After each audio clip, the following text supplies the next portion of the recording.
ડભોઈ તાલુકામાં સ્થાનિક સ્વરાજ્યની ચૂંટણી દરમિયાન એક યુવાને લગ્નના દિવસે પહેલા મતદાન મથક પર પહોંચી પોતાનો મત આપ્યો અને ત્યારબાદ લગ્ન મંડપમાં પહોંચ્યો હતો. લગ્નના વસ્ત્રોમાં મતદાન મથક પર પહોંચેલા યુવાનને જોઈ મતદાન કર્મચારીઓ તેમજ ઉપસ્થિત મતદારો પણ ઉત્સાહનો માહોલ જોવા મળ્યો હતો.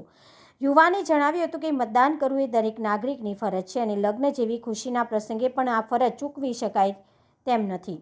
તેની આ જાગૃતિ સૌએ બિરદાવી હતી. આ ઘટના અન્ય યુવાનો માટે પણ પ્રેરણારૂપ બની છે. વ્યક્તિગત પ્રસંગો જેટલા જ લોકશાહી પ્રત્યેની ફરજમાં પણ મહત્વપૂર્ણ છે. પહેલા મતદાન પછી અન્ય કામનો સંદેશ આ યુવાને પોતાના વર્તન દ્વારા સાકાર કર્યો હતો. આજ તારીખ 26/4/2026 ના રોજ સમગ્ર ગુજરાતમાં સ્થાનિક સ્વરાજ્યની ચૂંટણી હોય ને સાથે સાથે મારા લગ્ન હોય અને લગ્નની વિધિઓ પૂરી કરતા પહેલાં હું આજે મારું મતદાન પટેલવાડી ખાતે કરેલ છે અને સમગ્ર ચૂંટણીમાં સમયે જ મારા લગ્ન હોય લગ્નનો એટલો હોય ઉત્સાહ છે અને સાથે સાથે હોય જે સ્થાનિક સ્વરાજ્યની ચૂંટણી છે તેનો હોય ઉત્સાહ છે અને બધા ગુજરાતના તમામ નાગરિકોને મેં અપીલ કરું છું કે આજ રોજ 100% મતદાન થાય અને સૌ બધા પોતાનો મતાધિકાર એ વોટિંગ કરવા જાય તેવી હું અપીલ કરું છું.